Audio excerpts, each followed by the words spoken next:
Okay, so let's start with understanding what essential oils are. These are basically highly concentrated plant extracts, and you get them through several different methods, but the most common is through steam distillation, which is the purification of a liquid through heating. But you also get them through, like cold pressing and resin tapping. You've probably heard of rose oil, lavender oil, and tea tree oil. These are the most popular ones, but there are about 300 more available to you, all of which have their own lifestyle and health benefits. But it's not a cure-all as many have come to believe lately. It's a common misconception that they can cure anything. And I have to warn you, essential oils aren't regulated by the FDA, and it's never a good idea to use too much of something. You know this. Essential oils are highly concentrated because they are distilled from large amounts of plant material to yield only a small amount of oil. So it can take hundreds of pounds of a plant to produce just a few ounces of its essential oil. It makes the oil very, very aromatic and also very powerful. And yes, I have burned myself in the past with tea tree oil, trying to cure acne. So I am very, very cautious about essential oils, which is why it's always suggested that you dilute essential oils, right? Like diluting essential oils before using them, it's important for a few reasons. First, the potency can create chaos on your skin, causing irritation, rashes, sensitivity, and sometimes even chemical burns. I know. And if you ingest them, well, let's say that's not a good idea either. You can have nausea, vomiting, diarrhea. Even organ damage, that could happen if you drink them undiluted. You never want to have them right out of the bottle or without understanding the impact they may have.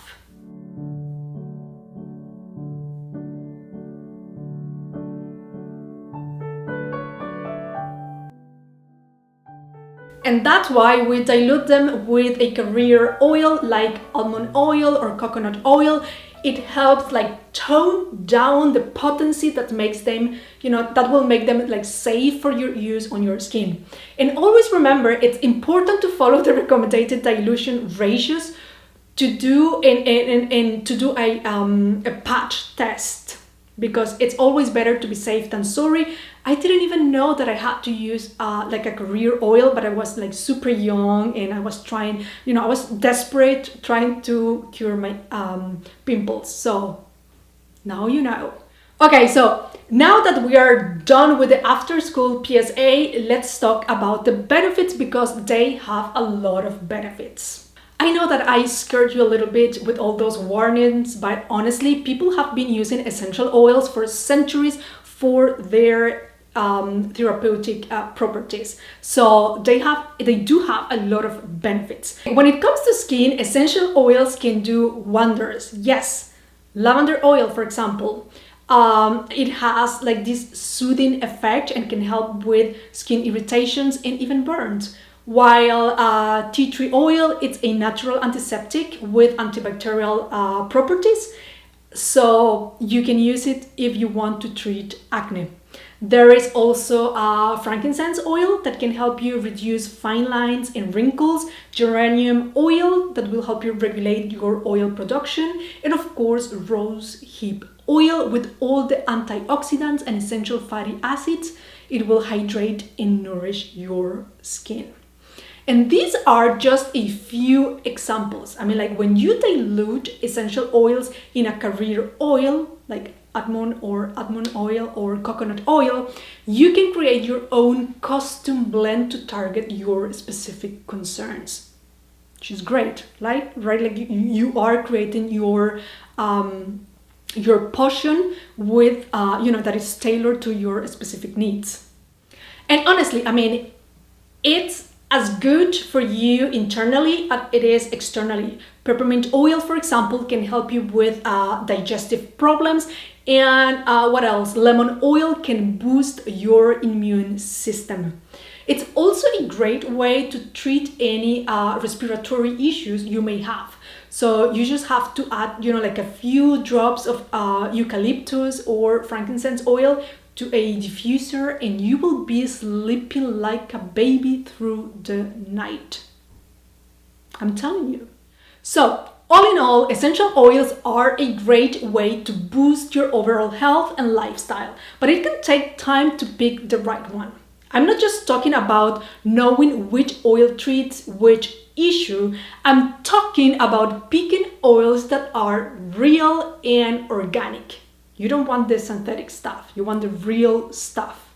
Listen, you want to make sure that you're using pure, high-quality oil that won't harm you, okay? So when you're out shopping, start by looking at the ingredient list, because a pure essential oil should only have one ingredient. Yes, the oil itself. No chemicals, no additives, nothing. It will be expensive, but far better for your health, I will say.